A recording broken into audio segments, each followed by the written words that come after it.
ఇదిగోండి ఇది మా పక్క ఇల్లు కూడా దారి ఇచ్చేయమనేసి వీళ్ళు అడుగుతున్నారు. ఆ పక్క నుంచి వాళ్ళకి దారింది. ఇది కూడా ఇచ్చేస్తే కాలేజీకి అమ్మేసుకుని బస్సులు పెట్టేసుకుంటారంటండి వీళ్ళు. ఈ మామగారు మా అమ్మ వాళ్ళు చిన్నప్పటి నుంచి కూడా ఈ మామగారు వాళ్ళు ఉన్నారు. మామ ఇదిగోండి ఇంత ముసలామిని కూడా ఇంట్లో ఉండకుండా ఉండొద్దని చెప్పేసి వెనకాల గొడవ పెడుతున్నారు మట్టిని.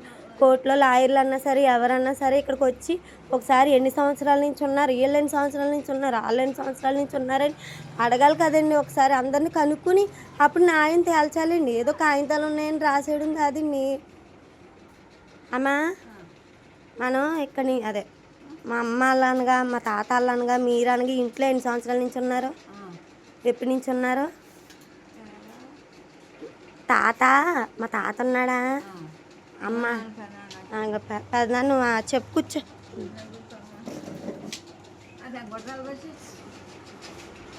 చెప్పేద్దాను ఇక్కడ ఎన్ని సంవత్సరాల నుంచి బతుకుతున్నాం మనం?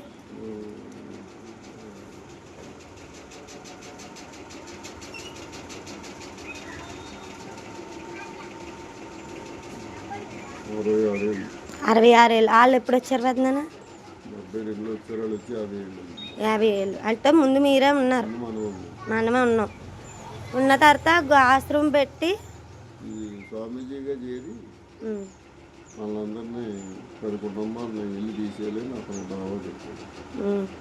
మనం అమాయకులు వచ్చేది ఏం చేయలేక మనకి ఎవరు న్యాయం చేయలేదు కాబట్టి కోర్టులో నెగ్గారు కాబట్టి మేమే కోర్టులో నెగ్గామని మమ్మల్ని బెదిరించి నెగ్గడానికి మనం ఇల్లు పాడగొట్టినప్పుడు ఫోటోలు తీసి అక్రమంగా ఫోటోలు తీసి మనల్ని అమాయకులం కాబట్టి మనకేం తెలియక ఏదో ఎందుకో చేస్తున్నాడు అనుకున్నాం.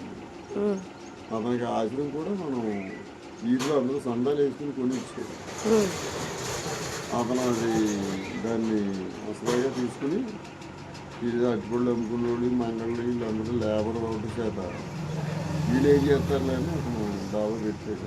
మనకి చదువు లేక కోర్టు ఏంటో తెలియక మనం నెగ్గారు అనుకుంటుంటే మనకి ఎక్కడికి వెళ్ళినా న్యాయం జరగలేదు. ఏలువారు న్యాయం చేయాలని ఎక్కడికి వెళ్ళినా పెద్దనా మా నాన్న కూడా అలాగే తెలుసు కదా. మా నాన్న వాళ్ళు అలాగే ఆడపిల్లని నట్టుకుని ఎవరి దగ్గరికి వెళ్ళినా ఏమంటున్నారు, కోర్టులో ఉంది కదమ్మా, కాగితాల కోర్టులో ఉన్నా మేము ఏం చేయగలం అని అనేవారు. 1990లో పట్టాలు ఇచ్చారు మనకి. ఇది గవర్నమెంట్ ఫారం బుక్, ఇది గవర్నమెంట్ ఫారం బుక్. జిల్లా కలెక్టర్ గారు పట్టాలు ఇచ్చింది.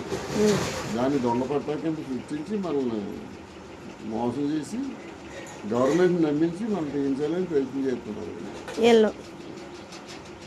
ఇప్పుడు ఏదన్నా మాకు పట్టాలు ఇచ్చారు. పట్టాలు కూడా దొంగ పట్టాలు ఇచ్చారని జిల్లా కలెక్టర్ గారు ఇచ్చిన పట్టాలని దొంగ పట్టాలుగా చిత్రీకరించి దేంట్లో కోర్టులో మన ఇల్లు తీయడానికి ఆర్డర్ తీసుకొచ్చారు వీళ్ళు. ఎవరు? స్వామీజీ. ఈ స్వామీజీ అనగా ఆ కొడుకు అనగా కోళ్ళు అనగా ఇక్కడ పుట్టారా పెద్దనా? ఇక్కడ వాళ్ళు ఎవరో మనకు తెలీదు. కొండపల్లి నుంచి వచ్చారు. కొండపల్లి నుంచి వచ్చారో తెలియదు. ఇప్పుడు మా అమ్మ అనగా మీ ముందు పెరిగిందే కదా మా అమ్మ. మామ మీ ముందు పెరిగిందే కదా మా అమ్మ కూడా. నువ్వు ఇక్కడే కదా ఉన్నావు. తాతని నేను చూశాను చిన్నప్పుడు. ఇన్ని సంవత్సరాలు ఉండగా చనిపోయాడు ఇక్కడ. నేను చూశాను తాతని. అక్కడ కూర్చునివాడు కదా. ఎన్ని సంవత్సరాలు తాతకప్పుడు చనిపోయేటప్పుడు 90 ఏళ్ళు. అప్పుడు ఇలాగా చిన్నపిల్లల కింద ఆడుకునేదాన్ని నేను.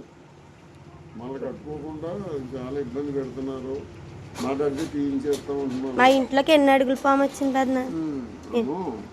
7 అడుగుల పాము వచ్చింది. అంతకుముందు వస్తుంది. రాత్రి నువ్వు నమ్మవు పెద్దనా. అప్పుడు ఆ పాముని చూసింగాంచి పిల్లల కోసం నేను పడుకోకుండా అలా లేచి ఉంటున్నాను. ఏదో ఒక అవసరం వస్తుంది, ఏదో దానికోసం అమ్ముందనే కదా వస్తాం మేము ఇక్కడికి. ఎవరున్నారు మాకు? అదేమో హ్యాపీగా బిల్డింగుల్లో వాళ్ళు ఇల్లు ఇచ్చిన బిల్డింగుల్లో సమ్మ పడుకుని మళ్ళీ తీసేయమంటారు. వాళ్ళు ఏంటంటారు ఆ దొడ్లో లేవు. ఇంకా ఇక్కడ కంటే ఇంకా వాళ్ళ చుట్టూ ఇంకా ఎక్కువ ఇళ్ళు ఉన్నాయి, వేలాది ఇళ్ళు ఉన్నాయి. వాళ్ళు ఏం మాట్లాడట్లేదు. వీళ్ళే మనల్ని ఇబ్బంది పెడుతున్నారు. అది చెప్పాలి. ఇగో మా అమ్మ కూడా ఎక్కడికి వెళ్ళే పరిస్థితి లేదండి. ఇగో ఇది ఈ ఇల్లు కూడా చూడండి సరిగ్గా పడిపోయి ఇల్లులా ఉంది. పడిపోయి ఇల్లులో నా ప్రాణం పోవాలి కానీ నేను ఎక్కడికి వెళ్ళనంటుంది. ఇగోండి మీరు బాగా గమనించాలి. ఇక్కడే సత్తాను కానీ నేనైతే వదిలేసి ఎక్కడికి వెళ్ళలేను అనేసి ఇగోండి ఇప్పుడు కూడా నేను వచ్చేటప్పుడు ఇక్కడే పడుకుని ఉంది. మీరు ఈ విషయాన్ని పవన్ కళ్యాణ్ అన్న దగ్గరికి చేరుతారని మీకు ఇక్కడ మాకు ఎక్కడ న్యాయం జరగలేదండి. రక్షణ కల్పించాలని కూడా మేము మాకు రక్షణ కల్పించాలనే చూస్తున్నాను. పెద్దనాన్న ఒకసారి తలుపు తీ. ఇదిగోండి ఈ మామ చచ్చిపోతే ఎవరికండి? ఆ పిల్లల్ని చూసుకోవాలని ఈ మామ బతుకుతుంది. ఇదిగోండి ఈ మామకు కూడా ఇంకా కొంచెం ఏం తెలీదు. అలాగే చచ్చిపోతే నేను ఇక్కడే ఉంటానంటుంది. 9లో పెట్టేద్దాం. ఇదిగోండి ఇది కూడా పడిపోయేలా ఉంది. పడిపోయేలా ఉన్న ఇంట్లోనే ప్రాణం పోతాను కానీ నేను ఎక్కడికి వెళ్ళను అనేసి ఇక్కడే పడుకుందండి ఆవిడ. ఈ ఆవిడేమో బిల్డింగ్లో పడుకుందండి ఎక్కడి నుంచో వచ్చి. మేము నిద్రలో హారాలు మానుకొని మేము ఆ కొంపల్లో బతుకుతాం. మాకు ఎవరిది వద్దు పవనన్న, మాది మాకు ఉంచితే చాలు, మాకు ఎవరిది వద్దు, మాకు న్యాయం జరగాలనే మేము అనుకుంటున్నాం పవనన్న. ఇందులో ఒక లాయర్ ఉండేవాడు కదండి అద్దెకి, దుర్గారావు, వాళ్ళకి వాదిస్తున్నాడు డబ్బులు తీసుకుని. ఇదండి ఇందులో ఆ కోర్టులో ఒక లాయర్, అది ఆ ఆశ్రమంలో ఒక లాయర్ ఉన్నాడండి. ఆ లాయర్ అందులో అద్దుకునేవాడు. వాళ్ళకి డబ్బులు తీసుకుని వాదించి ఇలా చేస్తున్నాడండి. ఎవరు కూడా మా దగ్గరకు వచ్చి ఇన్ని సంవత్సరాల నుంచి ఉన్నారా, అన్ని సంవత్సరాల నుంచి ఉన్నారని ఎవ్వరు వెరిఫికేషన్ చేయలేదు. ఈ పడిపోయేటప్పుడు అంటే ఇల్లు ఎప్పుడైతే పడిపోతే కట్టుకుంటారో అప్పుడు ఫోటోలు తీయండి అని చెప్పేసి ఐడియా ఇచ్చి మరీ కోర్టులో వేసాడండి. ఆయన లంచగాడండి. నాకు ఎంతవరకు న్యాయం జరుగుతుందో మా నాన్న చచ్చిపోయాడండి.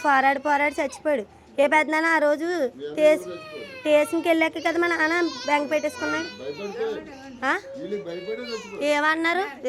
బోకర్ కేసుని అమ్మాయిలు నెట్టుకుని బోకర్ కేసుని సారా కేసు పెడతానన్నారు మా నాన్న మీద. పోలీసోడు అప్పటి నుంచి వచ్చాక మా మీద పెట్టేసుకున్నాడు. ఎలా తిరిగాడు అన్నాడు పెద్దనాన్న. పిల్లలు సాక్షి చెప్తున్నాను, అమ్మాయికి నేను పోరాడలేను, నేను చచ్చిపోతాను అమ్మంటే ఈ ఇల్లు కోసం చచ్చిపోతాను అంటున్నా పెట్టినాను. మనం ఏదోలాగా కట్టుకోవచ్చు, ఏదో కొనుక్కోవచ్చు అంటే రెండో రోజుగా చచ్చిపోయాడు. మా అన్నీ చచ్చిపోయాడు. మాకు ఎవరున్నారండి? మేమేమో వాళ్ళ ఆస్తులు అడుగుతున్నామా? మేము పెద్దనాన్న అది అమ్మడానికి కోసమే కదా మనం దారి తీసామన్నారు. అది అమ్మడం కోసమే కదా మనం దారి తీసామని. అది ఇందులో ఎవరున్నారు? కాలేజీ వాళ్ళు ఉన్నారు. కాలేజీ ఇది అమ్మేసుకొని ₹1 సంపాదించుకుని వెళ్ళిపోవాలనే ప్లాన్లో ఉన్నారు.